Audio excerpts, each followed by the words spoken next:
Кыргызстан жер үйгенинен 6,5 миллиард сом салык алат. Министр Улан Ниязбеков туристтик сезондун ачылышына байланыштуу кеңешме өткөрдү. Изникте кыргыз жоокерлерине арналган Кыргыздар күмбөзүндө эскерүү иш-чарасы өттү. Жалал Абад шаарында Бахрейн социалдык шаарчасы ачылды. Жакынкы жылдары Ошто 3 эл аралык ири туристтик иш-чара өтөт. Бишкектеги Ала Тоо аянты бир жумага жабылды.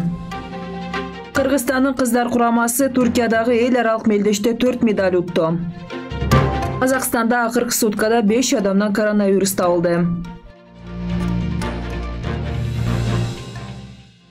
2022 жылдын май айына карата Альянс Алтын республикалык жана жергиликтүү бюджеттерге 6,5 миллиард сом салык төлөнгөн. Ишканадан билдиришкендей, мындан тышкары жергиликтүү инфраструктураны өнүктүрүү жана тейлөө үчүн кирешенин 2% өлчөмүндө беренеси боюнча чегерүү жүргүзүлөт. Анын ичинен Талас районун өнүктүрүү фондуна 195,7 миллион сом, Талас районун өнүктүрүү фондуна 117,4 миллион сом, Бекмолдоев айыл өкмөтүнүн өнүктүрүү фондуна 78,3 миллион сом которулган. Ички иштер министри Улан Ниязбеков жайкы туристтик сезон учурунда коомдук коопсуздукту камсыздоо жана республиканын аймагында коомдук тартипти сактоо багытында жүргүзүлүп жаткан иш-чаралар, анын ичинде Жогорку Евразиялык экономикалык кеңештин жыйынын өткөрүүдө коопсуздук чаралары туурасында онлайн кеңешме өткөрдү. ИИМдин башчысы Улан Ниязбеков онлайн чогулуштун жүрүшүндө Ысык Көл областынын аймагында жайкы туристтик сезон расмий түрдө ачык деп жарыялагандыгын жана ошого байланыштуу жергиликтүү эс алуучулардын жана чет элден келген коноктордун коопсуздугун сактап, одоно тартип бузууларга бөгөт коюп, жол кыймылынын коопсуздугун жогорку деңгээлде камсыздоо ички иштер органдарынын приоритеттүү багыты болуп саналат деп баса белгиледи. Кеңешменин жүрүшүндө 4 багыттан турган нускамалык тапшырмалар коюлду.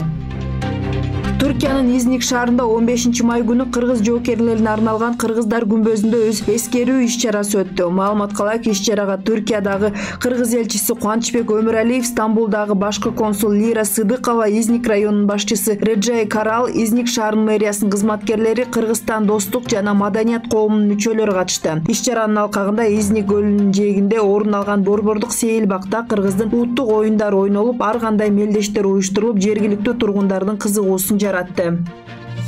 Жалал Абад шаарында Бахрейн социалдык шаарчасы ачылды. Маалыматка ылайык, Жалал Абад шаарынын Гогарт кичи районунда Бахрейн аталышындагы жаңы шаарчанын бир бөлүгү ачылып, муктаж болгон 4 үй бүлөгө үйдүн ачкычы тапшырылды. Ошондой эле мечит жана тигүү цехи пайдаланууга берилди. Социалдык шаарчанын ачуу аземине президенттин Жалал Абад областында ыйгарым укуктуу өкүлү Абсатар Сыргабаев, шаар мэри Эрнисбек Ормоков, шаардык кеңештин төрагасы Нуртилек Орозбаев, Асанабил кайрымдуулук фондунун жетекчиси Мухаммед Абдулкарим баштаган курулушка демөөрчүлүк кылган Бахрейнден келген коноктор жана шаар тургундары катышты.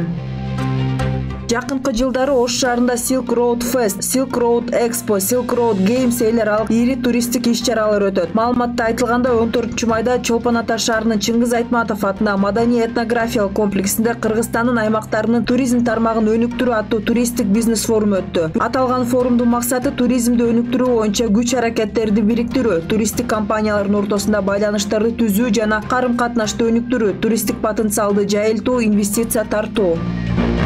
Бүгүнтөн тартып Ала Тоо аянтынын автоунаа жүргөн бөлүгү оңдоо иштерине байланыштуу бир жумага жабылды. Маалыматка ылайык, Чүй проспектисинин Эркиндик бульварынан Панфилов көчөсүнө чейинки бөлүгү жабык болот.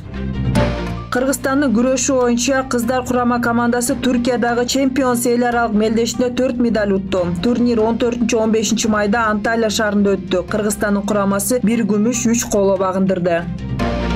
Кыргызстандын күрөшүү боюнча кыздар курама командасы Түркиядагы Чемпионс эл аралык мелдешинде 4 медаль утту. Турнир 14-15 майда Анталия шаарында өттү. Кыргызстандын курамасы 1 күмүш, 3 коло багындырды.